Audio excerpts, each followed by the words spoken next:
Hello and welcome to the 33rd episode now of the Bunker to Bunker podcast. We are coming off of an exciting weekend at the Arnold Palmer Invitational. We had some on-site coverage from Josh, who was there Wednesday and Thursday last week, coming off of a Scheffler win, pretty dominant win in that, winning by 5 strokes over Wyndham Clark. But yeah, Josh, I'll just kind of let you kind of take it away. Describe a little bit of your experience. Tell me some stories I can ask. Just basically, how was it? Summarize your Arnold Palmer invitational experience. Yeah, it was good. I went Wednesday and Thursday with my brother Justin. So Wednesday practice round, Thursday first round. Good like weather. So Mhm. there's supposed to be some rain, but rain never really came in when we were there. So can't complain about like the like weather because I feel like when we went to the PGA and like the Ryder Cup, it was like pretty cold. Mhm. And Mhm. then when I went to the Tour Championship, that's in Atlanta, late August, which is Mhm. like Hot. 100 degrees out, So this is definitely the best weather of the four Mhm. tournaments I've been to. So that's a plus. Um, but I can get into both, but now I'm just thinking about it, like I enjoyed the practice round better than the actual tournament, Mhm. because you can interact with players, caddies, um, and other, TV personalities, which I did, which I can get into. But I wanted to ask you, since we've been to two together, PGA Championship in Mhm. 2019 when Brooks won, 2021 Ryder Cup. We had a great experience at both, kind of probably a better experience at like the Ryder Cup based on Mhm. kind of what happened. So I guess we could like get into that too. But I was wondering for you, who've been to way more tournaments, like I had a better time at the practice round than the first round. I want to kind of know like your thoughts on that. Yeah, no, I actually fully agree with you. I think if you ever want to go to a tournament, I think practice rounds, I don't know if it's a hot take necessarily, but are preferred, at least in Yeah. my eyes. And it's for a bunch of reasons. One, your tickets are, very cheap. Maybe I don't know what you paid, but for US Open you can get, moderately cheap tickets and most of them be like $5 or $10 outside of the Masters. But it's also just a really cool chance to kind of see the property with not these overbearing massive crowds, which is really awesome as well. As you said, Hmm. you get to interact with the players more.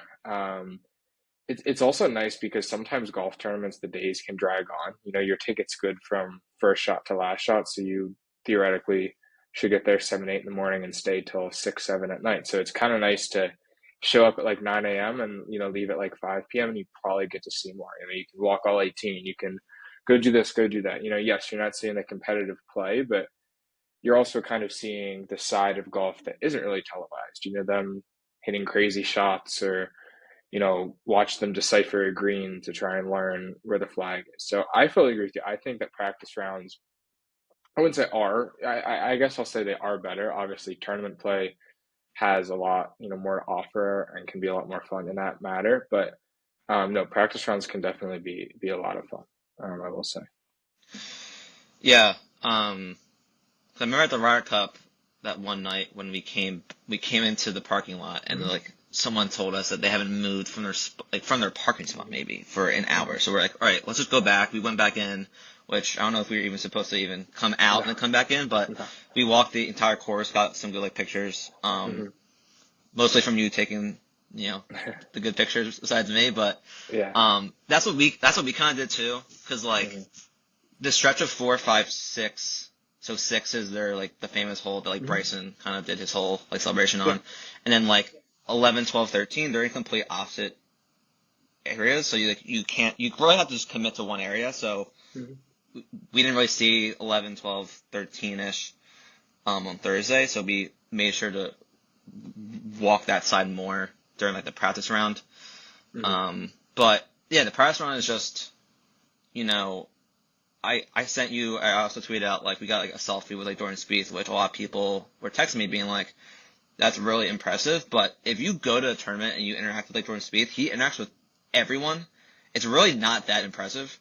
Mm-hmm. You just have to like follow him, and then once he's willing to take like a picture, sign a autograph for kids. So that was kind of cool. 'Cause my brother, that was his like because like he went to the BMW, but like he was like more like starstruck than I have because I guess I've seen him play a couple times Yeah. already now, being like a huge fan. So for him that was pretty cool.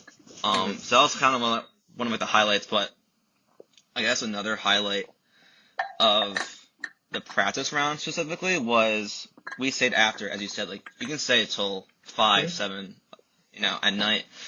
So which I knew that players stay after. So Hmm. we saw Xander at the chipping green, which Hmm. the practice and chipping green, like you can basically be on top of them. The driving Sure. range was like kind of pretty far from where they allow fans to kind of stand. So like the better experience was just to watch them on like the Hmm. practice green. So just seeing them like practice, I could be there for hours watching them Yeah. chip different Hmm. shots. I remember like Xander was hitting like these like high like flop shots for like the Hmm. fan to see, but kind of we were over there. There's really no one there at like 5:30. We're Hmm. standing there. He's chipping like right on top of us. And his caddy, Austin Kaiser, great dude. Hmm. I've kind of heard some of my interviews with him. Pretty like personal guy. I don't know who it was. It was maybe a fan, a volunteer, player, coach. I don't know who, but someone like kind of asked him, screamed to him, saying, "Who do you want the Broncos to sign or like draft as their quarterback?" Yeah. So he's going back and forth with like this one guy. He makes eye contact with me, and then I asked him like I would rather have like Fields over like Kirk. So Sure. he goes back and forth. He's like, well, like I might want like Kirk Cousins, whatever. So then I go on to tell like, a whole story. Brandon McManus, the kicker Hmm. for the Broncos for 5-6 years, I would say. He knows my dad. They've played golf together. Hmm. My dad used to do work with his mom. So I brought up that whole story. So we kind of talk about him, the team, and then like we're like, talking to each other for 5-10 minutes. I Hmm. kind of talk about like the whole, how it's like, so they have this overseeded like rough, which he was telling me that it was probably the thickest they have ever seen this rough. So that was kind of good to hear too. Yeah. And then I kept asking him like, "What are you guys doing?" And then he said, "Well, he has like a 60 in hand, trying to kind of see how like the ball releases and stuff." Hmm. And then I asked him like a question because I read that players don't like Bay Hill. Like they Hmm. really only play it or show up when Arnold Palmer was around. Yeah. Players don't really enjoy the whole course. So I asked him that, and he was like, "Yeah, like I'm not like a big fan." And I was like, "Well, I heard players don't really like it," and said, "Yeah, like everyone Hmm. doesn't really enjoy this Yeah. course." But it's funny because like, we're having this like conversation for like 5-10 minutes, and like Xander's there just locked in, like just hitting Hmm. his shots. Like we're just talking away, and the funny part of the story is that this kid comes over, probably like 16, 17 years old, comes over and like he's probably a scratch golfer, probably the way that he was kind of like talking. He asked Xander like, "How are you playing this shot with like the thick rough and like you're against the grain?" Just like Hmm. very nerdy golf answer. And Xander's like, "Kid, like if I knew, I wouldn't be here right now." And Yeah. that was like the only interaction Xander gave to anyone. And, like I know that he doesn't really like the fans. Like he doesn't really like talk with like fans and Hmm. stuff. So, but it was cool. So like we talked with Austin Kaiser for 5-10 minutes. I did like DM Hmm. him after saying But then I think the best part of the story is that we're heading out Hmm. in like in the Uber area, which is also next to like the players or I think the families and caddies can park. So we're on Hmm. like the side of the street. Hmm. We're trying to find our Uber. Austin Kaiser comes out, stops, rolls down his window, and said, "See ya, boys." I was like, "Oh, That's okay." incredible. So said bye That's back. So incredible. we also said bye to him. We went to like he was still chipping. Then we went to the range to watch like Hovland was on the range pretty late.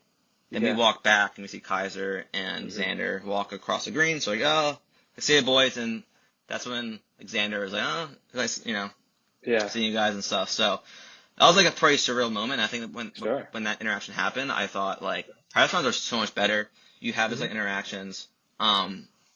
Kaiser gave us a little hand wave when we were tracking because he was with us, Spieth. So Hmm. we were probably followed them for 9, 10-ish of the 18 holes that they played. So he definitely saw us. But I thought that's probably like my best story. I have Yeah. other stories and stuff, but that was probably the most surreal moment Hmm. and kind of like a little candy at like a candy shop. Yeah. Little kid But at a it candy kind shop. of Yeah. my whole thing of it is that yeah, well, my whole thing is like I think that these people are just like normal dudes just out there playing golf. They're not really any different besides that they're way more talented at golf than us. Hmm. So Hmm. that was like probably my favorite story I have. Yeah, no, I mean, I have a plethora of stories similar to that. I mean, obviously the most iconic is meeting John Rahm after the Whistling Straits loss at the Ryder Cup. Such a cool guy. I mean, biggest smile on his face ever. And then that was a couple minutes after chatting with Rory. Then he hands me his tournament worn shoe and signs it all. So that's like the surreal golf moment. But He didn't I ha- that br he didn't ha- he didn't well, hand he it to threw you. it to me. He He didn't hand threw it it to you. to He me. threw it to you. Yeah, No, he threw it to me. he did a little like Yeah, behind the back, and then it just like exactly.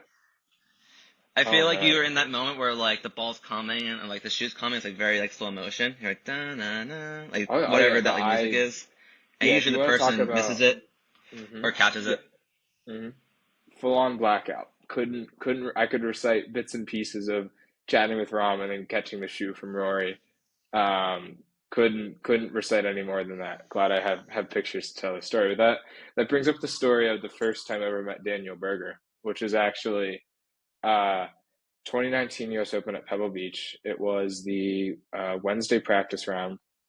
He was playing on the 18th hole, hit his tee shot, and I call him over and just talk to the guy. And that's just such like a perfect space, whatever you want to call it. The backdrop, the Pacific Ocean, everything. Just getting to chat with one of my favorite golfers. So, 100% right. It's I mean, put the sport aside, they're real people, and it's cool to chat with them on golf aside, competitiveness Yeah, aside. Um, so yeah, exactly. I mean, I think we another good story is that we like the like so Luke Donald was there, so he's mhm. doing coverage for NBC Ryder in like the Cup. booth, which I Okay. think Kisner is going to Hmm. take over. So Donald was doing, so he was on like he was following Ludwig for I guess the first couple holes because we saw him on 2 green and the third the tee box is right there. So Luke was like inside like the ropes, Hmm. and then he came out of the ropes and went to his like cart by like the second green, but it was in like an area where like you can like fans can like kind of get to him. So I walked over to him and I was like, 'cause I didn't know where 17 and 18 were, because when we were coming in, we came on the ninth green, which kind of leads you to like the third and the second hole. So like it was like the first hour, haven't really seen much of the course. So I asked him where like the 17th and Hmm. 18th like holes are. So then once I got that, kind of broke like the ice for me. I started, I asked like kind of some questions about his, uh, if he's doing TV or not. Asked him, congrats on like the Ryder Cup. 2025 Hmm. will be a problem for him. He kind of like chuckled at that too. And I kind of asked him like how's the course playing. He's, said, pretty hard, like the rough's like pretty thick. Again, thick as he has seen it. You know, fast greens, gotta keep it in play. So talked with him for a couple of minutes too, which was obviously cool. I mean, he's a former #1 player in like the world. As you said, Rock Cup captain. So that was also pretty cool. But but we also saw Smiley out there. So during the Hmm. practice round, Yeah. he was also riding on a cart. Hmm. And I said, oh, Hey, Smiley. sup, Yeah. Smiley. He kind of gave me like a head nod because he was on like the mic. So he was talking, and then he like stopped his cart, turned around, and then said like hi to us like after, Hmm. because he kind of forgot to say like hi to us. We also saw him on Thursday because he was with Space Group, so we kept saying like hi to him, and he kept like Hmm. coming like back to us saying like hi. Um, Yeah. so that was also a pretty cool interaction with kind of like the TV personalities. Hmm. Uh, but also what I didn't know going into this until like Monday, Tuesday was that Wednesday was a pro-am.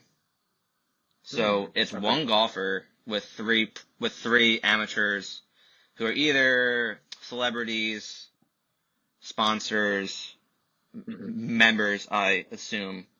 So like Trevor Lawrence and Vince Hmm. Carter were playing with Colin Morikawa. So we watched Hmm. them for a couple holes, which was pretty cool to see them play, and they were interacting with the fans too, Hmm. um, which was really funny just to see them like hook shots. Yeah. Because these are like professional athletes, the best in like their sport at their peak, and like they're like going out there just shanking shots, which is pretty cool. But where I'm getting to the story is that we're walking down 10, kind of towards like a tee box, and I'm like Hmm. my brother like heads up here, there's people like us hitting shots right now. There's There's this amateur guy who golfers, yeah. hits amateur golfer hits a bullet down the car path, like right over our heads. It wasn't like close to hitting us, but like you heard like you know, the noise of the golf ball, and I was like, holy crap! Like that, Hmm. if that hits someone, so I walking back, I chirped him a little bit. I was like, dude, like that was a rocket, and he said, Yeah. that's my bad. It happens all the time. So like just thinking about like that was crazy, for an amateur. So that was kind of funny. But there was a guy who had like a backpack, like he had a backpack cooler of like beers, Hmm. and these guys are just getting drunk in this program, and then there's like Ricky Fowler like trying to practice his like shots, and these guys are just getting Yeah. hammered, which is one way to do it. Yeah. So that was also pretty cool. Yeah. Trying to think what else stories. I had like a bet. I had a round one bet that this was like the first time I did like a round by round matchup. Hmm. Um, it was Will Zalatoris versus Minwoo Lee. They teed off at 8:15. We had Zalatoris to beat him Hmm. at like minus 115. It was basically, and we Hmm. run to like the third tee. Zalatoris was way left. Or no, it's the Hmm. fourth tee. So it's a par five. Zalatoris was way Hmm. left. Justin and I kind of Yep. jog out there, and we're like, dude, we need to find this ball. Like we're betting on him. Like I can't We need trust to find, him. yeah. We have to go out there and find the ball. We need to Uh-huh. find this ball here. A volunteer found it. It wasn't that far left, but like Zalatoris went under like his path to the ball was walking with the fans. So I was like Hmm. right, next to him. I didn't, say anything. He's locked in. People are saying Hmm. stuff. I'm like, hey guys, keep it down. This is my guy here. I We have got money some, on him. we got Yeah. like $10 on him. Yeah, like guys, chill out. Like don't no like sarcasm here. Uh-huh. Um, I think he made par, but that was kind of a funny moment. People were kind of chuckling at me, but long story short, he was I think down two going into the back nine. He makes eagle birdie on 16 and Hmm. 17, gets up one. All he has to do is par 18 and hope minimally doesn't make a birdie. My friend texts me, he's like, dude, like Hmm. this match is like close. We run to 18th green. Zalatoris has like a 30-foot putt for birdie. He makes par. Minwoo Lee, Hmm. 25-foot birdie putt. What do you think happens? He makes it, rips your heart out, and the bet's a push. Yep. You got it. It's Like never it easy. was It's just like it never was. easy. Um. So we're there, and like this mother's, this guy who I do like him. I like him, but like I was on like Zalatoris was my guy this entire week. Hmm. Kind of a heartbreak over like the weekend, but that was the first time that I had like a round by round like matchup, so that was Hmm. pretty funny. I took the I mean, I was fine with the push, but it was just funny that we like sprinted to the 18th green, got there out of breath, Hmm. and then we To see just it. put the dagger in our Yeah. heart. But worst things can happen. Um, so yeah, I Yeah. mean, those were kind of the top stories um from the tournament. Yeah. Also, I can go That's on for another hour no, or two. happy. Yeah. Happy to hear the experience went well. You officially got cooked by Chef Minwo, so that should be a coined phrase. We should get that trademarked by someone, or get him to trademark it. But I think that we should bring up you getting caught in 4K when Hovland missed his putt. You're just standing Oh there, yeah, hand on your head, just like, oh, dude. I'm just witnessing this, aren't I? Yeah. So we bet Hovland to win, and we also picked him in our pool. So Hovland went out early, so we were on the green. Honestly, right after. Yeah, so we were on the green. I forget who was before him, but he goes left, short-sided left Mm, in the rough. But you can get around, there's a swamp maybe. I don't know what they call mm, it, right in that area. So we thought that we can't get there, but we mm, saw fans going over there. So like we walk over there, mm. and Holland's right there. So we see him chip. My friend who's watching PJ Tour live was like, dude, like you have to get on like TV. And I said, okay, like. I can't I don't know where there's a bunch of cameras everywhere. Like you don't know like what angle they have. So he chips, leaves it long, so we just stand there. I actually text my friend, I'm like, hey, like I don't think I'll be on TV here. Shortly, Mhm. we're on TV, and Hovland misses his par putt. My reaction isn't like my brother's reaction is much better. Um, Mhm. so we have a devastated look. I texted that to you and, or tweeted out. Mhm. I sent it to my friends. And it was a great moment. But if you also look at Hovland's putt, it wasn't even close. Like, I think he gave more distance after the hole than like he had. But that's like the most underrated part is like our reaction is like so appropriate. And we're just like, dude, like whatever. Because also we saw him on number one go into the greenside Mhm. bunker and left himself back in the bunker. Like he hit the Mhm. lip, comes back down. He makes a five. So we're already like, dude, Mhm. like what the heck is going on here? But Yeah. with Yeah. Hobbit, and then he does that. So like the whole a whole build up to that like moment Mhm. um happened. So yeah, got caught. Peter Tour live. Hovland makes bogey. Me and my brother had the most disgusted face on ourselves. I actually texted Jeff who does PJ Tour Mhm. live, and I was like, hey, like if you see me on TV, like, you know, maybe give me a Shout me out. shout out or something. But he's not on PGA Tour live until the Valspar, so he has a little time off. Ah, Which the one sucks. tournament But it you're would have at. been That's funny. Oh, unfortunate. yeah, he's like, oh, like it would have been funny. Like, oh, Hovland misses his bogey putt with Josh Siegel from bunker to bunker, disgusted at at Hovland, which would have been an all-time clip. But I don't know what the announcer said. My friend just sent me like screenshots, but it was I think that's an all-time moment. I think that's probably number two, besides the Mhm. Austin Kaiser moment. I think that's number two, which I don't know how I even forgot that, but Yeah. that's definitely an all-time moment for sure. Yeah, that's an iconic moment. Really wish Jeff was there because that Josh is disgusted as the putt goes 10 feet past the hole and it was only a 2 foot putt. That's incredible. I think that we Yeah, should bring up the best part of the week is you got to hang around the putting green a little bit and watch Scottie try out his new putter, and I guess it just feels like destiny. Of course, he goes on to win the week. Let's talk about his stats here for a second. If it's going to load. Okay, here you go. So yeah, I mean, fifth in putting, gained 4.3 strokes across the 4 rounds, gained 17 strokes just in general, which is just wild to think about. But I think a very interesting stat is putts per green in regulation, 1.58, finished first in the week. So this might have been Scotty's, comeback with the putter. We kind of broke the news first about him trying out this new potential putter, and the guy goes out there and averages, a putt to a putt and a half or one putt basically on every green, which is crazy to think about coming from someone like him.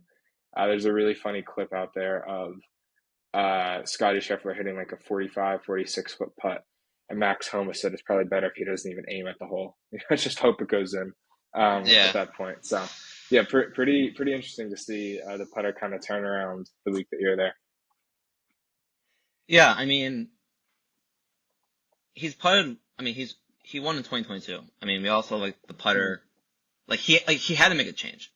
I wrote on Twitter when I was bored after like work is like Zalatoris changed his putter to like the broomstick, and then finished T2 at Genesis. Putted well this week, I think. Um, Lucas Glover won back to back last year, improved his putting with the broomstick. So I kind of took a deep dive into that maybe he should try like the broomstick. However, that's more of a, I think, like you need a couple of practice rounds, tournament rounds to use a broomstick, which is a completely different stroke. So it made sense to Yeah. go back to the TaylorMade Spider putter. Rory said that he should do that. I'm not sure if, Scottie heard that quote and did that. I doubt it, but I thought that was kind of pretty cool. But yeah, he definitely looked more confident on TV and I guess around like the practice greens than before. I also did Hmm. not expect him to gain 4.3 strokes. I was trying to check earlier, and that was his best putting round since the Phoenix Open, where he won, last year. So, obviously 2 tournaments that he's played well at. So that was interesting. But I kind of wrote on Twitter, I was like, can he find consistency? He doesn't need to gain 4 stroke putting. He needs to Hmm. gain 0. Like, if he's just like a net average putter, even a little, I think he won the Players last year with, I think he definitely lost like a stroke or something. Like putting, so he doesn't have to be an elite putter. He just has to be average. So I think that's like Hmm. pretty cool. He's, the best ball striker, obviously on tour. So it'll be interesting to see what happens this week because there hasn't been a back-to-back Players champion since Tiger, I think in 2001. And that was around when Tiger had the Tiger Slam. So that's the best stretch of golf we've seen ever in our sport. So it'll Hmm. be interesting to see what happens with him at the Players coming off this win. I think he's plus 550 to win, which I just can't lay that. I can't lay that Hmm. juice.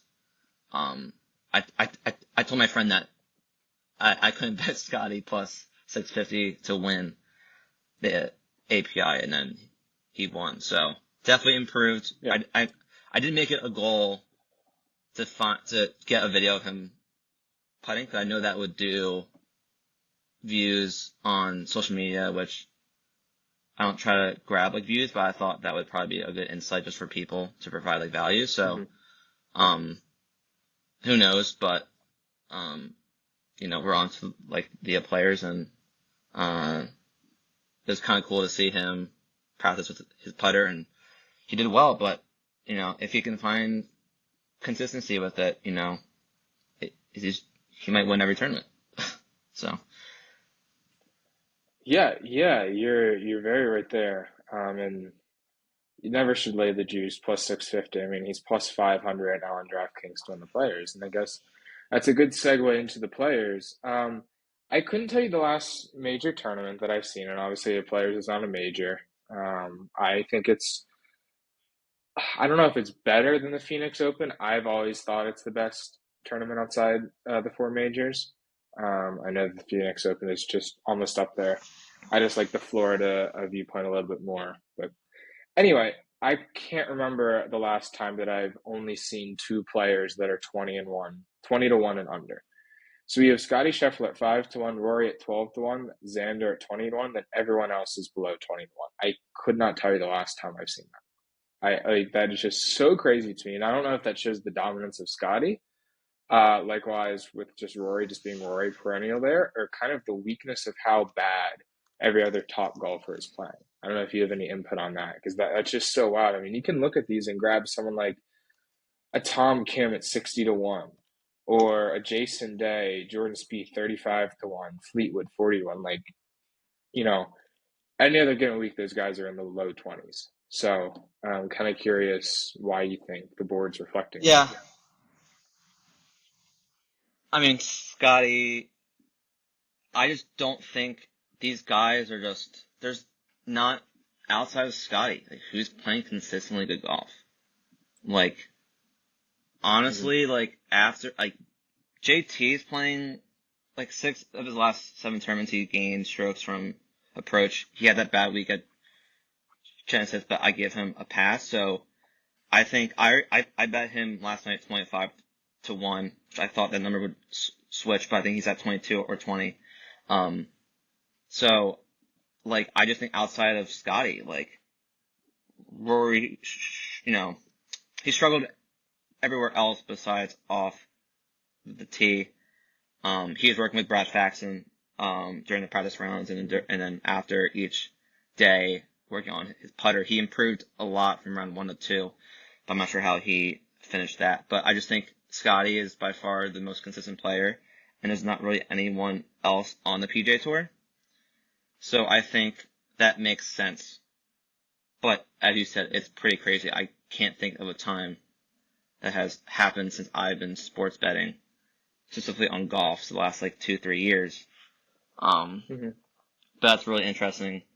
I just think that there's just a lack of consistency from players, um, which hopefully this is a thing to come, because we've only seen Scottie was plus 650 to win, and then Hmm. Nap was 40-1. I think those were, and then outside of that, everyone was like 80, 100, Hmm. like plus. So, they're giving out some pretty good numbers. I did make some bets already yesterday when they came out, which I feel good Hmm. about, but, um, it's a course where you have to keep it in play, in Florida, especially. Irons are going to be important. Short game is important. Putting isn't as important, Hmm. um, as a metric, uh, to look at, but I look at, how players are playing now, how they have played at, Sawgrass. They made some Hmm. changes, I think. In 2019, they made some changes to the greens and like the rough. So if you want to look at just like since 2019, but it's definitely a fun tournament. Um, I think Dan Rapport said like the slogan for the players is like the best field in like golf. Which how Hmm. do you not change that slogan? Yeah. Like what are your thoughts on that? Um, that's a tough one. That's a tough one because I don't really know. I don't really know. I mean, you obviously do have to change it, but then, I don't want to say like going against their identity, but it's going against what they try and build themselves as. So obviously it might not be as up to date of a statement as it is relevant. Like it's not clearly is not the best field in golf, but if that's kind of how they've built it over the past 10 years, why walk it back? So I guess I see why they haven't, walked it back and changed it. But going back to the whole number thing, the only time that I can, well, first of all, the board looks like we're a Saturday morning. So, Scotty's leading the tournament. Rory's 5 shots behind, and everyone else is 8 shots behind. That's Right. what it looks like. But Yeah, the that's true. only time that I can think of, and I know uh, odds on the senior tour are very difficult to come by sometimes. But the only recent memory thing would be when Phil Mickelson made his debut, and he was plus 350 to win outright pre-tournament. And I want to say the numbers were similar to what they are now. But then again, that is not, the most elite players. That's players in their 60s, late 50s. Um, I think the trophy he won was a giant eagle, if I remember correctly. I don't know why I remember that, but uh, I think it I was have a a big I eagle, have a big question for gold you. eagle. Yeah. Um, quick question for you: is the 17th hole at TBC Sawgrass the most iconic hole in golf? Is the most iconic overall? Yeah, Um, just like I think iconic, maybe not iconic, but like the most recognizable hole in golf. no, I still think the seventh at Pebble Beach edges it out. I think purely Yeah, because that is not only it kind of that picture is kind of shown in multiple lights here. It's not only it appeals to golf fans, but it's also something that you can put in like I don't want to say like a national parks magazine, but just geography of the Monterey Bay Peninsula. Like it's not like it's pictures that would right. Yeah, surface for many different. I'm doing a horrible job of explaining this, but the whole is so recognizable because it shows the beauty of the land that they built it on. Whereas 17, it's an iconic hole at Sawgrass. Don't get me wrong, but Exactly. it's not as picturesque as the seventh at Pebble Beach. So I still think the seven Yeah. edges that out. Yeah, I think it edges it out by a pretty decent margin, actually. Yeah, I saw someone like wrote about it, like is this the most iconic hole? Hmm. I mean, I think it's definitely two. I think three is 16 at like the Phoenix Open just because of what they built there. Hmm. Um, so yeah, it's definitely a good argument to have. But I think just Pebble having that, that brand too. And I think, even like Jersey Jerry hitting his hole in one on hole seven, Hmm. Yeah. definitely helps it. Just joking about that, but, yeah, it's definitely an interesting week. Going back to what you said quickly, I think if, Victor Hovland has played well here. Hmm.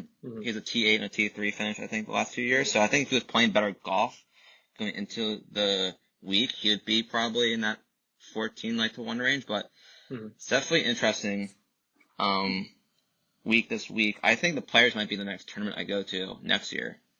Hmm. I think. Um, Yeah, always wanted to go. I have a friend who Highly, yeah.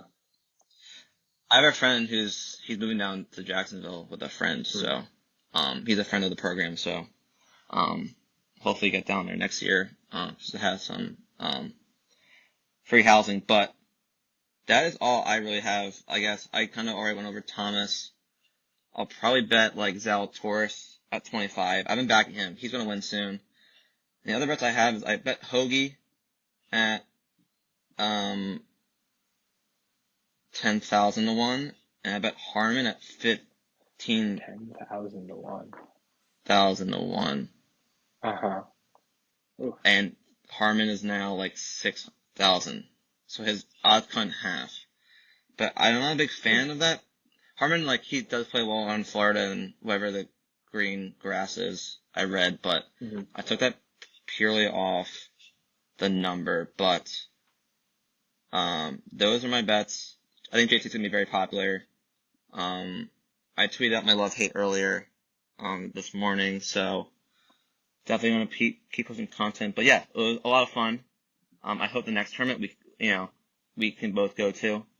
Hmm. You're in Spain. I'm pretty surprised that you knew how to get back on the podcast since you haven't been on in like a month. But um, it's I actually have had some friends text me. It's like, oh, like where's like uh your friend or You're no, like say co-host, your and I was better like, half. he's living his Say life in say Spain.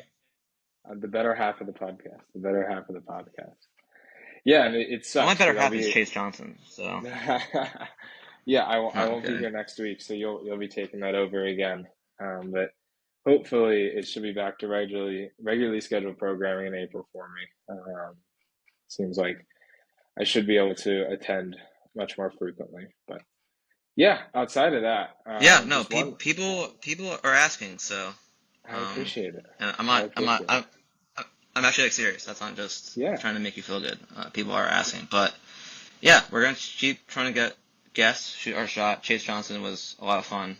Um, very last minute on his part, but like he made time for us, Mhm. um, which was insane from his car. Got a lot of good Yeah. feedback from friends and family, other people saying that it went pretty well. Hmm. So that was a lot of fun. Hopefully, try to keep in touch with him. Trying to track his career. So I think he is number one on our fan favorites. He is an OG. Nick Hardy could have been he could be an OG. Nick Hardy, but I TM'd him and he left me on red. So I think we're gonna have to go You to know, some yeah. some counseling. Um, fan to player counseling if that's a thing. And talk this Hmm. through. He wasn't at the API, unfortunately. I would have ran under, I would have ran onto the course and talked with him.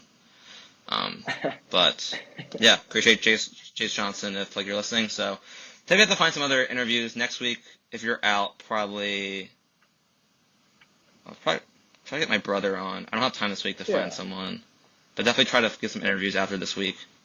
Because then we got like the Masters. We can try to get like a another golf Twitter guy. And for the PGA, we have some potential guests to kind of figure Yeah. out to kind of give the value of like how like what it takes to set up a course, Mhm. and what to set up like the hospitality tents and stuff because it sounds pretty easy, but it's not. So we're Mhm. gonna try to get that for everyone. So it's a pretty exciting stretch for golf Yeah. these next couple weeks. So hopefully we get some good finishes. So um, Yeah. that's all I Absolutely. got. Well, yeah, that's all I got too. And I'll pass the baton to your brother next week, and I'll be back ready to go the following week. So yeah, exciting times as usual, and we'll see everyone next week.